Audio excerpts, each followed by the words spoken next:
So thank you for taking this time on a Friday to come in and join us on this webinar. We really hope that you're going to find a lot of value from the roundtable discussion that we've put together. I'm really excited about the panel of guests that we've got on board today.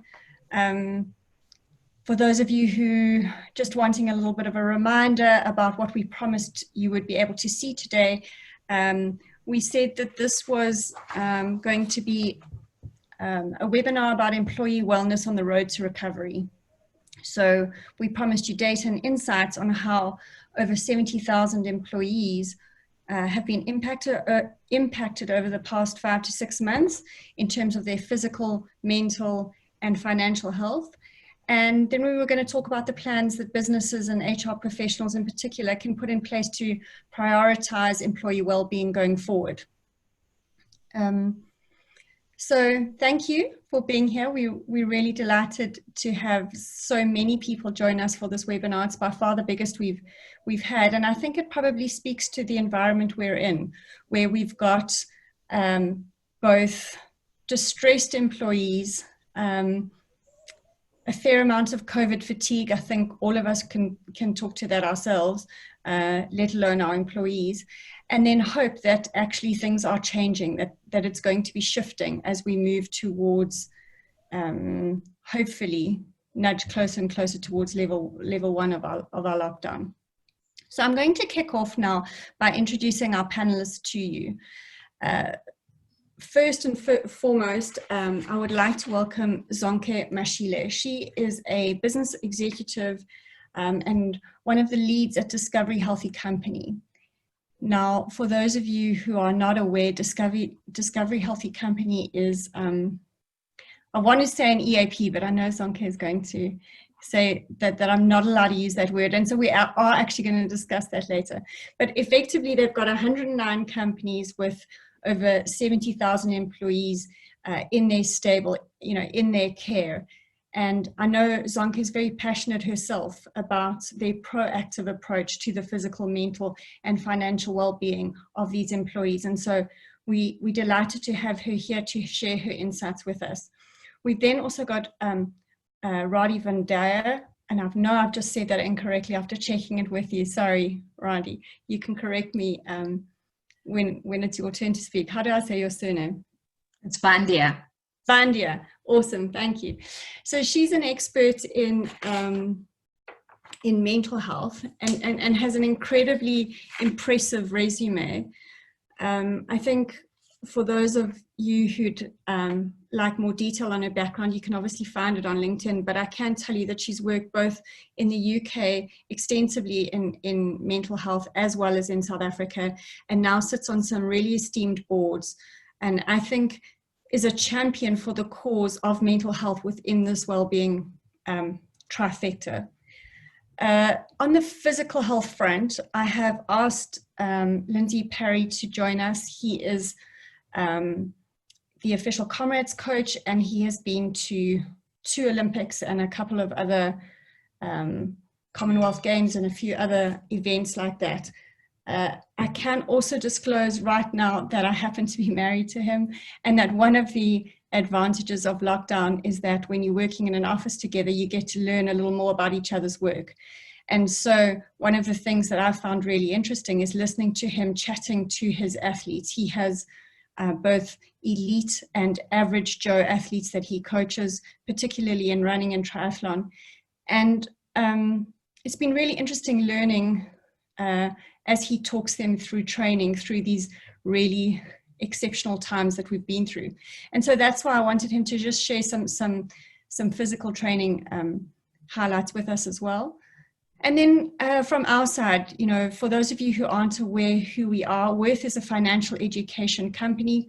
We are also the exclusive financial education partner to Discovery Healthy Company. So we are responsible for helping to educate those employees within the HC stable. And we also do corporate training ourselves for other companies. Now, as passionate as I am about the topic, I thought it would be a little odd if I had to ask myself questions. And so I asked my co-founder, Gary Kale, to just join us when we're wanting to talk particularly to some financial well-being and financial health issues, I've asked Gary to join us so that he can answer those on our behalf. So I know he wasn't advertised, but you got yourselves a bonus panelist today. So thank you so much to everyone on the panel for joining us. And thank you to the team that were behind this. Kerry, thank you so much for setting this all up. Now, what I would like to know from you guys is just a little bit about how you're tracking. You know, in the chat, if you want to just share with us, you know, what is the thing that is keeping you up at night? Where you're working in the HR space, where are your concerns? Is it the financial health of your employees? Is it the mental? Is it the physical? Or is it all of the above?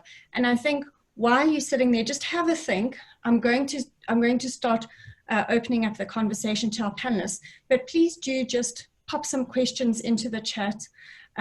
Let us know how you're tracking both personally and professionally, and what it is that you're worried about for your employees, because if there's anything interesting, if there's any interesting questions, I will pull them into the discussion so that we can answer them. If we don't have time initially during this initial period we've put aside, I will have time towards the end of the webinar that we have already set aside for questions, and you are welcome to then put that into the Q&A part of the discussion. So if there's a particular question you want, please do put it in the Q&A. If you're just letting us know how you're doing, put it into the chat.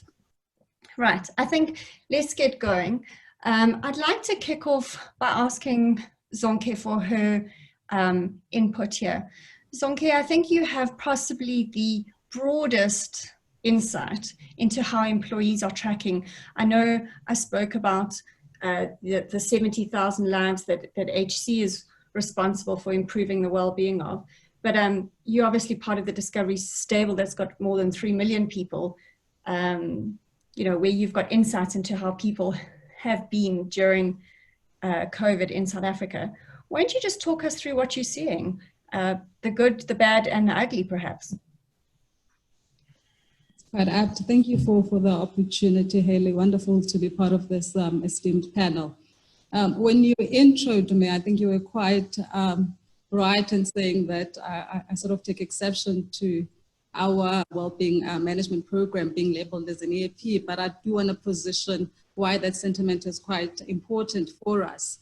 Obviously, employee assistance is key to the offering that we offer. So we are in no way distancing ourselves from the employee assistant proposition. But what differentiates us quite significantly from a lot of the other players in the EAP space is that we pride ourselves in the proactive engagement of our employees. So we don't isolate our interventions to episode management. We pay just as much attention to employees who are thriving and doing well, and we celebrate those and look to optimize them even more. So for us, in keeping with the true discovery spirit is important.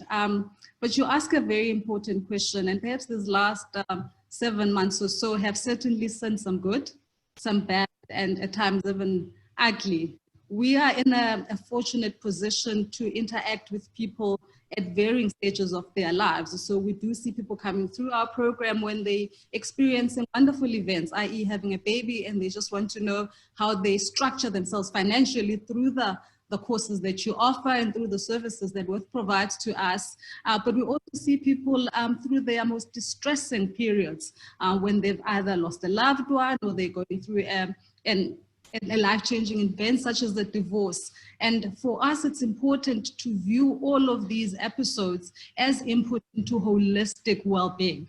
So people are obviously quite passionate about health and fitness, which we'll address now in the physical, but people are also impacted by events in their emotional sphere, which typically then has an impact in the physical again. Finances are a big factor in the emotional space, and the financial realm often lends itself to the legal implications. So our offering is actually four-dimensional. So we look at physical, we look at mental, we look at emotional, and most importantly, we also look at financial. So it's just important that that is understood by this audience. In terms of the sentiments coming across, in the very early stages of the pandemic, so if we go back to sort of end of March, when the president announced this social distancing. At the time, we weren't even in lockdown. It was just social distancing and moved into a hard lockdown. We saw a lot of people panicking and not knowing what to expect. So we saw people just saying,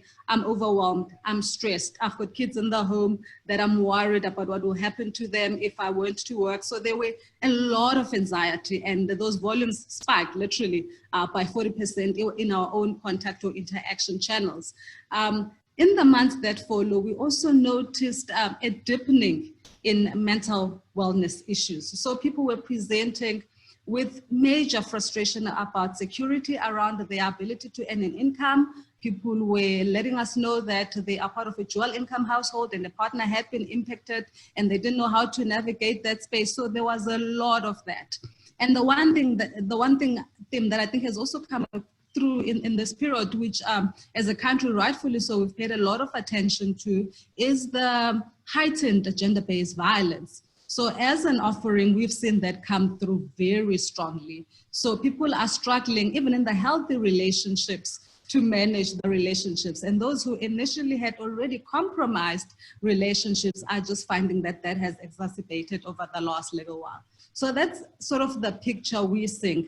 What we have also noticed, which is encouraging, is that employers are putting their hands up and saying, I am aware that my people are struggling.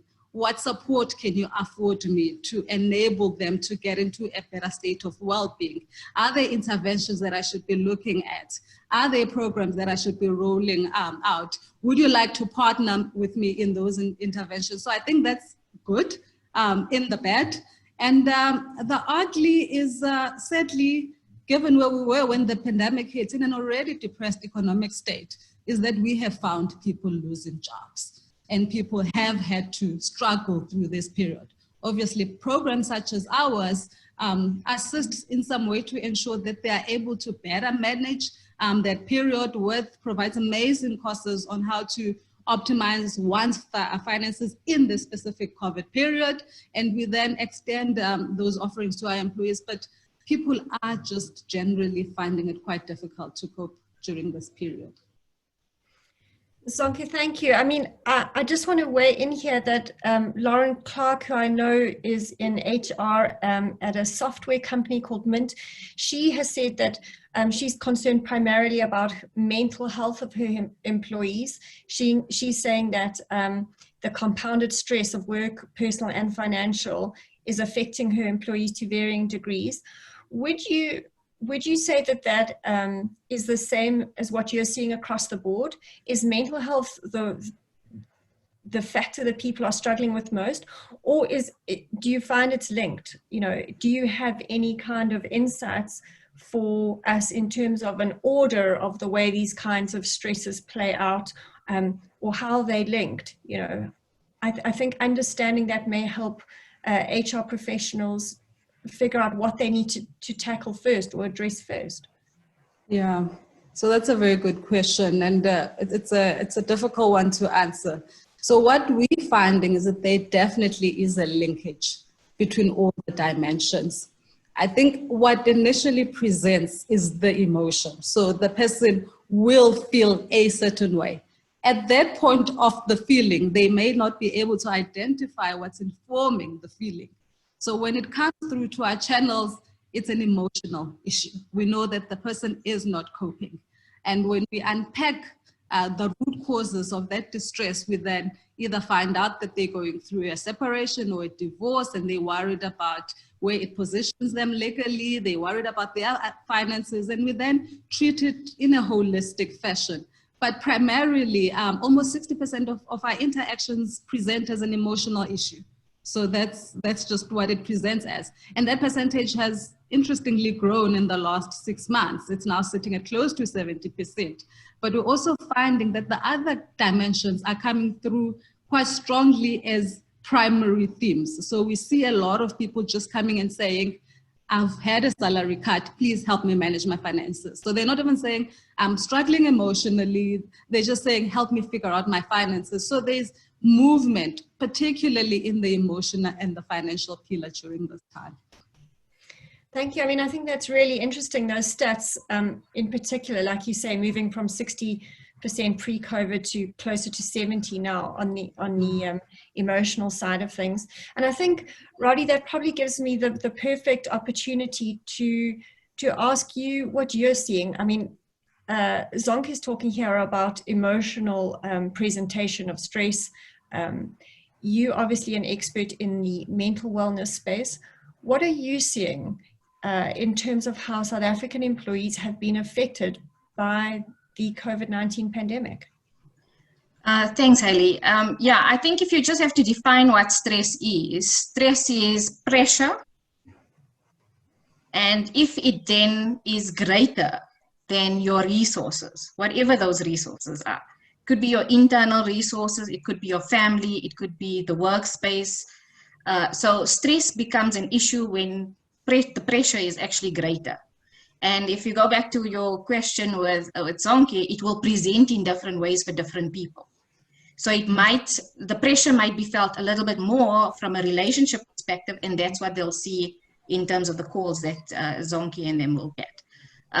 Or it could be financial, or it could be, so it depends on where you are not functioning from a resource perspective.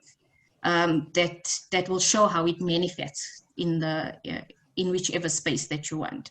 So I think what COVID has done is we all have our basic coping skills. We all have personal resilience. What COVID has done is it has taken us over our usual coping skills. So what we would usually deal with becomes now unsustainable. You know, we can't deal with it because there's excessive ambiguity for us right now. We don't know where we're going. The level of uncertainty is high. And that's in the workspace as well as our personal space. Then we have our kids asking us where to next, and we can't give those answers. So it's like pressure upon pressure upon pressure. And where there is fault lines within our lives, you're going to see that manifest in different ways in the space. So the good is that we are seeing people almost normalize that, you know what, we all have mental health issues. We all have the mental side to us. So it now means that we have to take that aspect. So the level of awareness for mental health has risen, both in the workplace as well as personally and within our families, that kind of thing. The bad is that we are seeing many more triggers in terms of mental health. Because of this uncertainty and excess pressure, people that would not usually be triggered are now being triggered from a mental health perspective. So I'll use a health example. I'm asthmatic. I did not suffer from asthma at all in South Africa. I traveled to London, and a few months in, I was triggered because I had the natural predisposition for it genetically. But if I had not gone to London, I would not have triggered it. So now these pressures are now triggering mental health issues if you do have it genetically, and it's creating that kind of environment. So lots more depression, anxiety cases, lots more presentation of various different trauma-related stuff, fears, phobias, you know, that kind of thing. The ugly is that it's at phenomenal levels.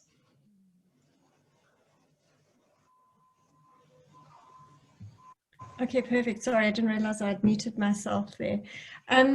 Yeah, I mean, phenomenal levels, what does that mean?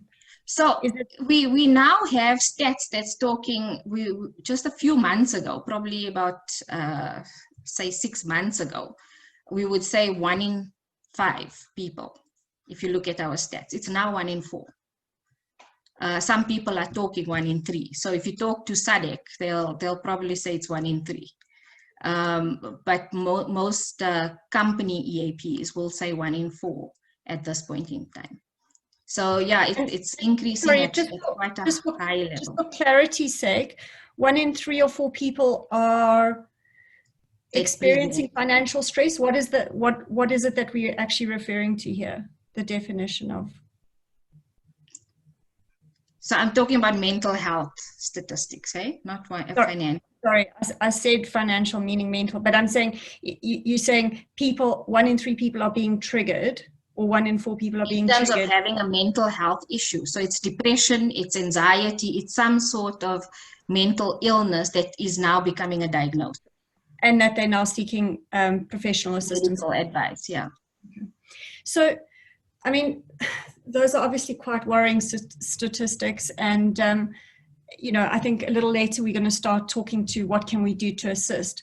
But in order to kind of just get the full picture, I think I would like to turn to Lindsey now, and just speak to the physical aspect. So, you were saying that people have different degrees of resources that they can draw on. Now, I know for a lot of people, exercise is one of the things that they use to manage their stress, particularly mental stresses. And obviously, when we kicked off lockdown, we weren't allowed to leave our homes. And obviously that had an immense impact on people's ability to manage stress, particularly people who were active.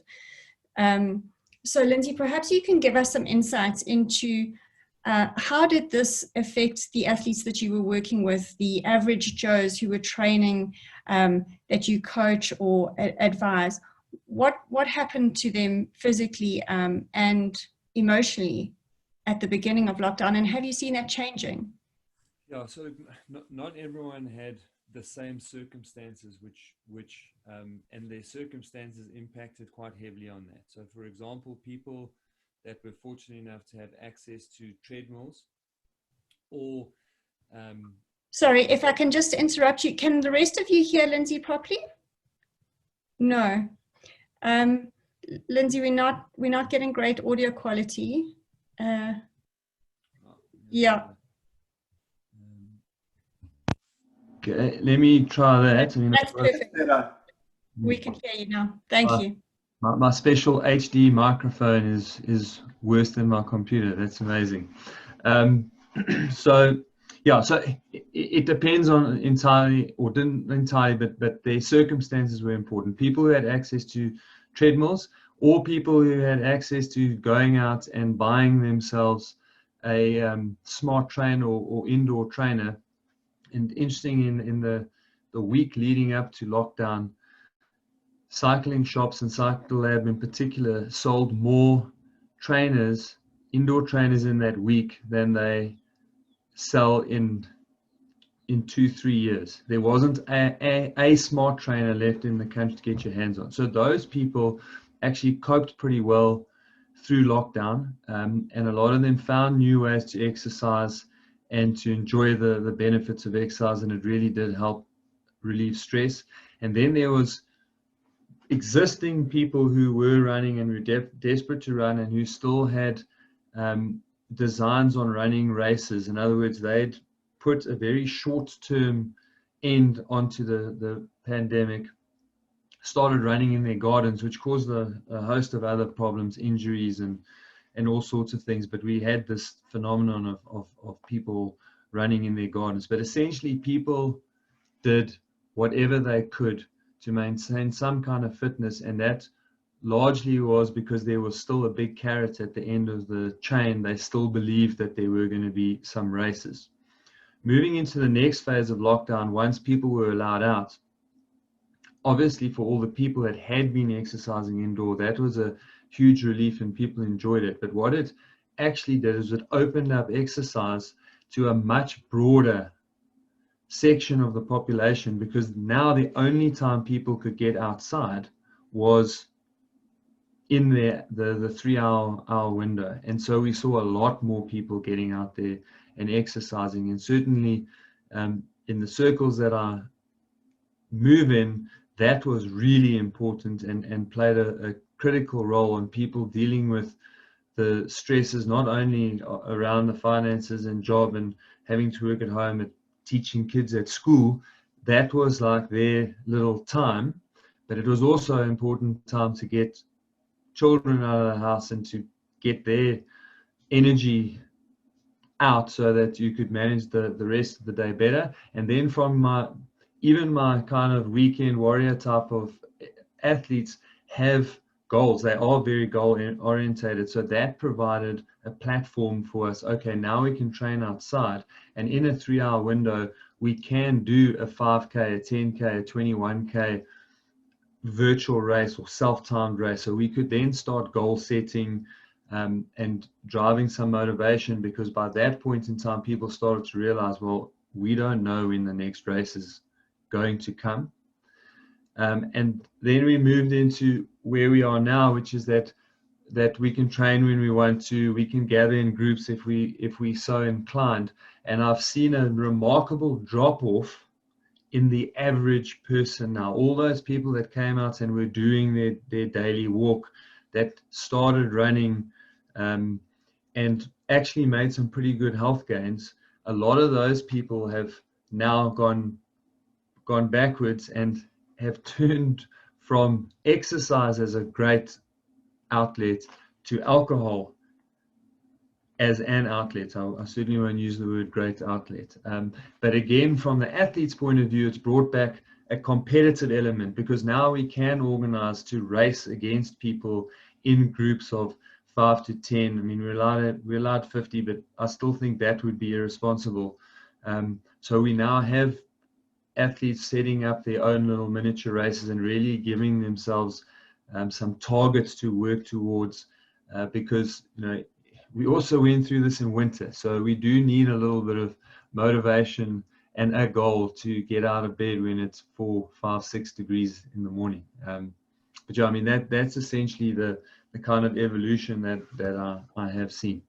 And Zonke, I was just wondering, does that mirror any of the data and the insights that you've seen on a broader scale? I mean, Lindsey's obviously talking about he was dealing with a group of people who liked exercise to begin with, and then were prohibited from being able to do it for a period. But from your side, in terms of general exercising and the uptake of, I mean, I still remember people, one of the first things that happened when lockdown was announced, everyone was like, but how am I going to get my points? How am I going to raise my heart rate? This is something that you guys are experts at tracking. I was just wondering if any of Lindsey's anecdotes mirror what you've seen. No, definitely. So, I mean, I don't have close context into Vitality program specifically under the EAP umbrella, but Discovery obviously has this massive capability digitally. And I think more than most organizations, we are well geared to function optimally in this space. You will notice that when hard lockdown happened and our aspirant athletes or our health fanatics just could not cope without seeing their rewards coming through their phones, we pivoted quite quickly and we're able to continue to offer incentives in a virtual kind of physical space. So I think that was incredible, and it had a spin-off effect that as they saw that they were being rewarded for the work that they were doing individually, they tended to do more of that. So that data has come through quite strongly, that initial pivoting of the Vitality points to accommodate people training in non-traditional settings spurred on a layer of more engagement in the physical space. So that's been fascinating. And I think we look at the data quite closely on a daily basis.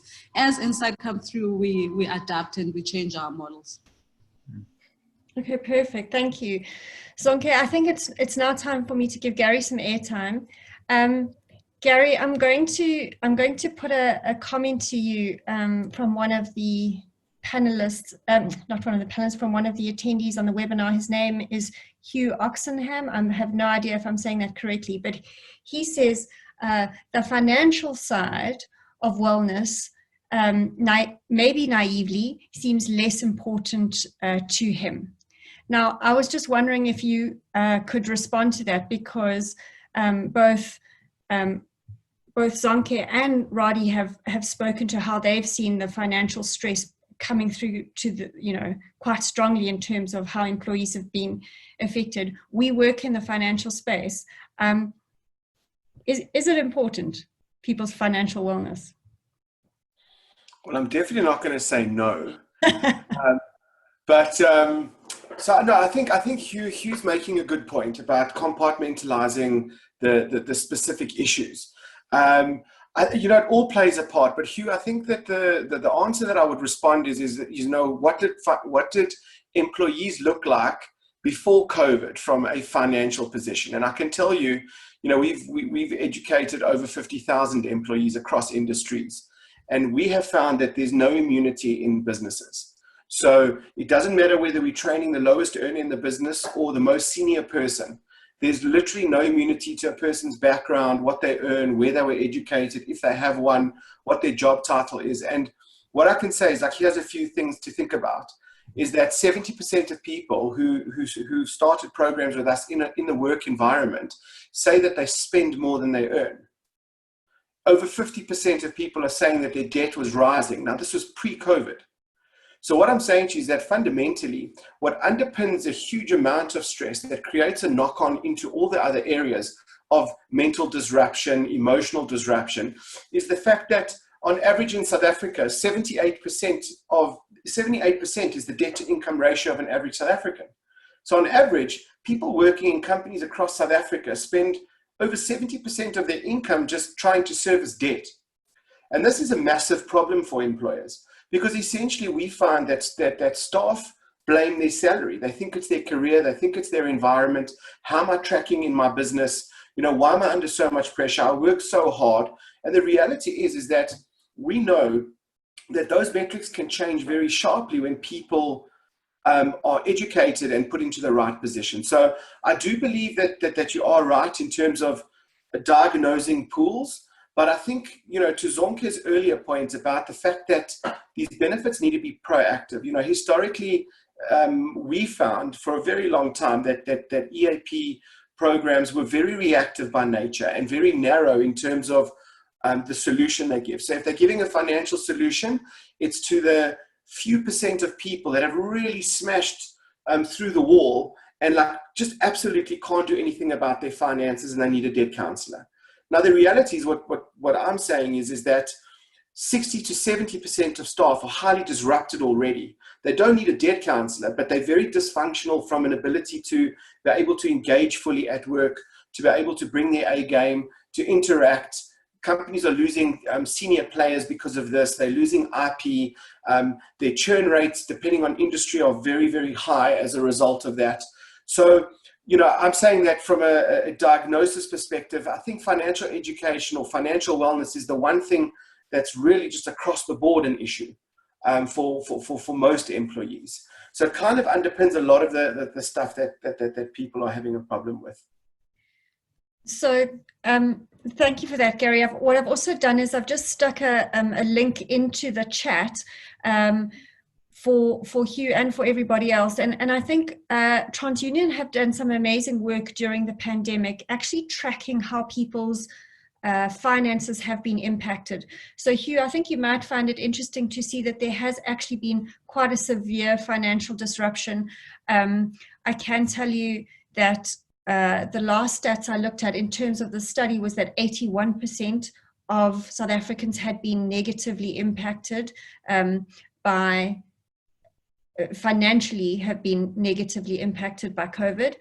And the last stat in the latest wave that they brought out, I also saw that 95% of people in Gauteng know that they are not going to be able to pay some of their bills at the end of this month. So yeah, those are some pretty sobering financial statistics. Can I just add, and just Hugh, to your question, where you have broken up the two factors, whether a company maintained salaries or a company actually lowered salaries. And I think it's important to understand that even in companies where salaries weren't disrupted, the 81% of households shows that even though if there were two income earners in a house, what it's saying is that 81% of them were disrupted. So if you made sure that your staff, or you were able to ensure that staff didn't have a dip in salary, there was a very good chance that their spouse, their partner, was disrupted. And we're seeing a very big demand for education around family taxation. Because if it didn't happen inside the house, then it was a sibling, it was a close family member or friend who just suddenly got laid off, retrenched. Kids are at school, same obligations as all of us, and all of a sudden, zero income. And we know, I mean, if you take a look at the savings rate in South Africa last year, it was minus 0.1%. So not only were people not saving, but they were cashing in their position. So when it comes to people getting a grinding halt on income, even if it's not their own, but it's their partner, I can tell you now that that house goes into a situation of absolute shock. I mean, it happened to me personally. My wife has had a business in the beauty industry space, and we're a dual income household. And she just, like, literally overnight, the industry was decimated. They were kind of last to get back. And it's an industry that's starting to just get a little bit of oxygen back, but it's tough conversations and seriously disruptive to every part of a person's being. So I just thought I should mention that. Thank you for clarifying that. Zonke wanted to ask a question. You did also respond in the chat to you. So I think, you know, from our perspective now, we understand that things are complicated. Employees are stressed. I think employers are stressed. And, you know, what we really after here is some solutions, some quick wins, some, you know, what have we learned from other businesses, from other companies, from other countries even, you know, are there some things that we can take out where we can say, you know, this is a great way that we can practically assist our employees. Lindsey, I'm going to start with you because there was a question about the physical impact of people who've been impacted by COVID-19 in terms of how they would respond, and then also just generally for people who are suffering physically from burnout. Now, I think the Zoom fatigue, I say ironically as we sit on a Zoom webinar, it is real, you know, and I think it's something that a lot of us can relate to. So just, you know, have you got any practical solutions and quick wins for both employers and employees from a physical perspective? Yeah, so I think the first thing to accept is that although exercise is a powerful tool to reduce stress, you have to be careful how you go about it, because it can also add to stress. So if we're training for a particular event and we're going through very specific type of training, that in itself is stressful. And when I'm dealing with athletes, I always have to take into account their physical stress outside of exercise. So be that work stress, family stress, someone in the family being very sick, those things all affect the organism's ability to recover, regenerate, get ready for the next sort of exercise. So we have to, as South Africans, we think about exercise, we think about running ultra marathons. It's like pre-programmed into South Africans' mind. But you've got to completely get away from the competitive element. And what we see, and the studies that and there have been many studies done on this, but really 30 to 40 minutes of light to moderate exercise most days of the week. That's really what we're talking about. And that light to moderate exercise can be walking, it can be stationary cycling, but it's really important because it often allows you to think about other things. So a lot of the time you're doing it away from home. And I think now with a lot of, perhaps it's getting a little bit better now, but with everyone being stuck at home, home is your office, home was our school, home was where we live. That 30 to 40 minutes really just gets you out of environment. So that's the one key area around relieving the stress. And then by doing light to moderate exercise, it also stimulates your brain. So you get relaxed, you can leave your problems behind. But funny enough, what you do see is another perspective. It gives you an opportunity to be above the tree line. So now you can see the landscape and you don't just see trees in front of you. And then obviously there are multiple health benefits, releasing of hormones that make you feel better, endorphins that take the edge off your stress and anxiety. So we have real physical benefits that are immediate from hormones that are produced. Over the long time, you feel better and healthier, and it provides an escape route.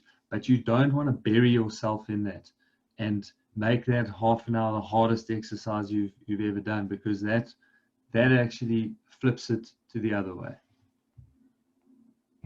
Okay, thank you. Can I ask something else? I mean, if that is having the effect like that, are you suggesting maybe companies use that to maybe try and bring some positivity back into an environment where maybe they do a challenge with their staff, whether it's walking, pedometer stuff, or like? Yeah, I mean, I think there are lots of creative ways that companies could look at that. But I think probably as a first step, I would even just say, just for the people sitting on the webinar themselves, I think the kind of stress that HR and wellness professionals have felt over the last 5 to 6 months is probably disproportionately high, because the distressed employees are turning to them for assistance. And there's that old adage that people like to use with moms in particular, that you can't pour from an empty cup. And I think this is a great example of how even just in a personal capacity, if you're going to be responsible for the overall wellness of your staff, you need to start by taking care of your own. Now, Lindsey, I do know that you have an appointment at 11:45. You asked me if you could leave and be excused, so that was why I did ask your question first. So thank you for your time, and I'm now going to turn my questions to the rest of the panel. Thank you for joining us. Radhi, if I can talk to you next, please. In terms of mental resilience, mental wellness, what kind of practical advice or tools or tricks have you seen that you believe is worthy of employers adopting or looking at putting in place in their businesses? Yeah. So I think it would vary from business to business, depending on where people are at. Like I said, everyone has different resilience levels, but the nice part about resilience is that it can be taught. So some of it we have, because due to socialization, we've learned certain coping skills based on our experiences throughout our lives. So for example, if you've had a loss, you already know that kind of feeling and you've developed some sort of coping for that. But for somebody that didn't, obviously they don't have that kind of resilience. So there is some people that have it and some people that maybe need to improve on it. So doing resilience courses with your staff could be of assistance. Also understanding where they're at. You should not underestimate the fact that people just need to vent, So doing emotional impact sessions or trauma debriefing sessions, so people can actually see that there's a shared experiences. So many of the companies that we work with, we do those venting sessions. We call them venting sessions, but with a little bit of psychoeducation in there. Also, don't treat... Sorry, if I can just interrupt you there. A venting session, what does that look like? What is it? So we call it emotional impact. The mental health practitioners will call it emotional impacts or trauma debriefing. So it's with a purpose, because it is about looking at where people are at, containing those feelings, and a little bit of psychoeducation.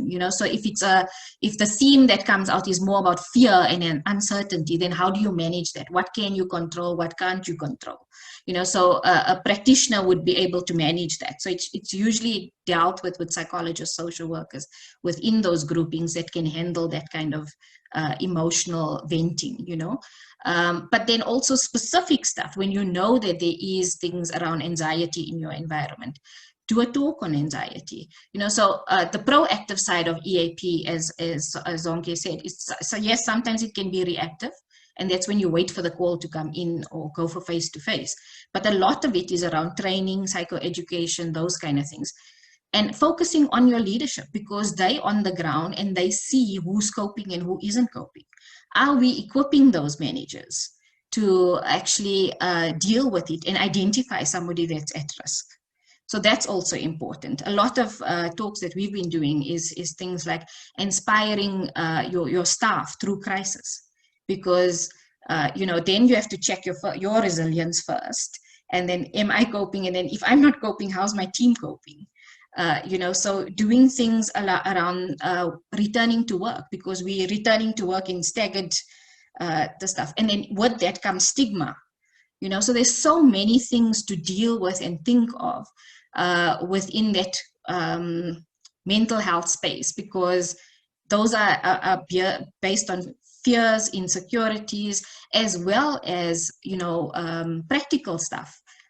Because a lot of those fears can actually be dealt with by having proper policies, procedures. So you don't just, as an employer, think employees and mental health and send them for counseling. You need to think systemically as an employer. How will I take away some of those obstacles for them entering and feeling safe? And when you feel safe, it's physical as well as emotional, and the emotional part is the mental health part. It's creating that psychological safety to talk about our difficulties, to say that I'm zoomed out, to be able to say that I want to actually put boundaries in place, so that I can't have Zoom after Zoom after Zoom, because I have to go to the loo, I have to cook, I have to see to my children, because we're still doing homeschooling in some cases. So having those open conversations is very important. So, I think it's really interesting what you talking to there, because we find in the financial space in particular that having open conversations about money is not typically something that is ever done in workplaces. And there was actually an article released by the HR magazine in the UK today or yesterday, where they spoke about how leadership needs to lead from the front in terms of openly talking about financial issues, talking about money, talking about the fact that earlier you spoke about normalizing mental stress, and I feel like the financial space dovetails very similarly to what you're referring to here, because that's what we're saying. It's given us this incredible opportunity in the employer space to normalize talking about money.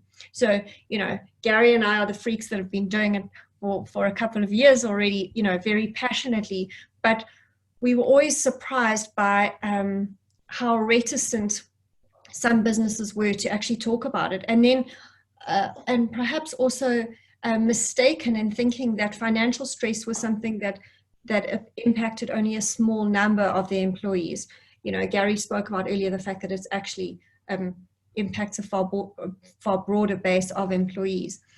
But one of the things that article also referred to was giving HR specialists the autonomy to do what they know needs to be done to help their employees.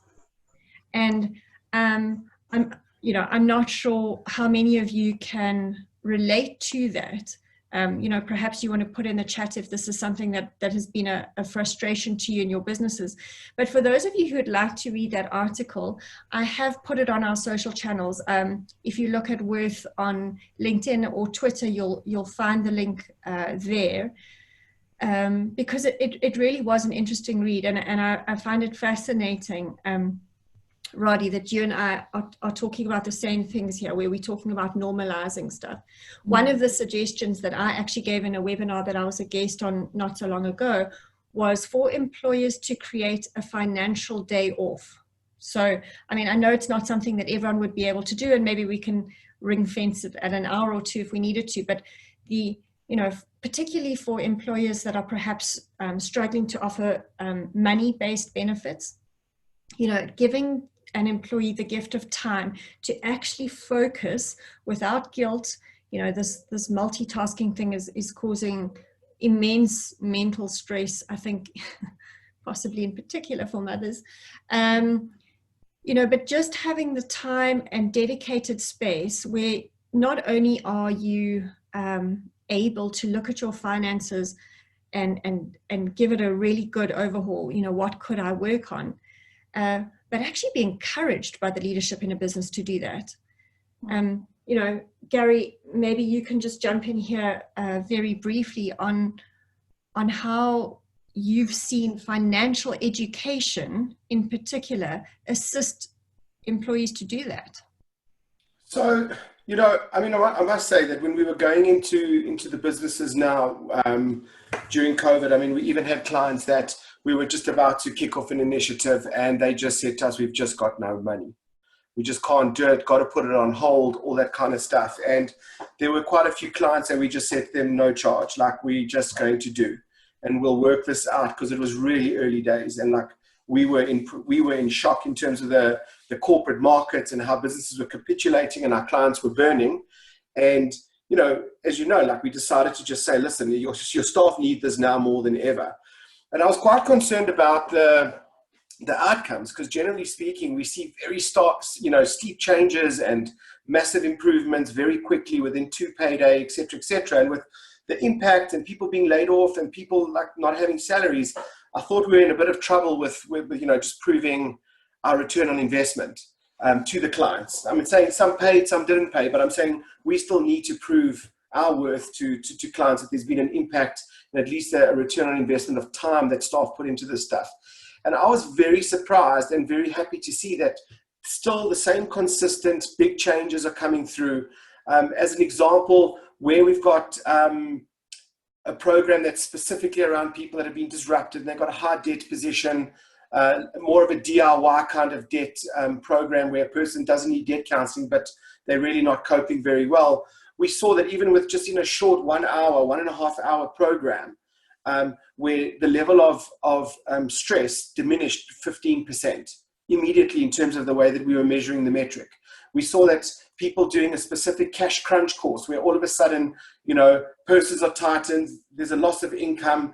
We saw that 100% of people coming out of the program had worked out how to free up cash, you know. And so I'm saying that when it comes to this stuff, it's all iterative. You know, with financial education, like I just find that people they don't even know what they're supposed to know. So they're sitting in a situation where they're phoning a creditor, they don't know how to even negotiate their position. They don't know what they're actually agreeing to. And they don't actually understand that they've got certain rights and certain benefits and all this kind of stuff. So I'm saying that by giving people just a track to go on that gets them. So Lindsey was talking about, you know, the 30 minutes, 40 minutes of like the load. You know, Radhi's talking about a venting session. All of it works. All of it. And it's not, there's no silver bullet that's going to just take it all away. It's just, I think that it all compounds. And in fact, that's what I think Hugh was talking to earlier, which was that things got to be compartmentalized. But I think that it's the sum of the whole that really gets the result. And I think it's actually... you're saying that there's different triggers, but when you put all these different initiatives together, you obviously get to move people a whole lot further along the path to wellness than if we did one thing on its own. I think it's that consistency. It's like I'm a great eater Monday to Friday, but I kill it on the weekend. You know what I mean? But if I just manage to get the consistency just through the extra days, then... Don't tell Discovery, Gary. Don't tell Discovery. They listen. They know exactly what I'm doing. So... Zonke, I think I'll hand over to you then to perhaps close us off in terms of any suggestions that you have for employers in terms of how they can make a meaningful difference to employees. We haven't had any other questions from our attendees, so I'm not going to put any of those to you. And I do want to keep to the time that we had allocated, which was until 12. So Zonke, would you like to close us out then? Would be a privilege to. So I think opportune that I have this opportunity because I was planning to pick up on a lot of the themes that emerged during the conversation. I think the one mistake I think we often make as service providers is assuming that HR practitioners understand or intuitively know the job to be done. This came across quite strongly in the comment that Hugh made on the forum, that surely you can just compartmentalize the issues. But what do you use to compartmentalize those issues? Surely you should have data that gives you those insights that allow you to then tailor interventions that address the nuances within your own organization.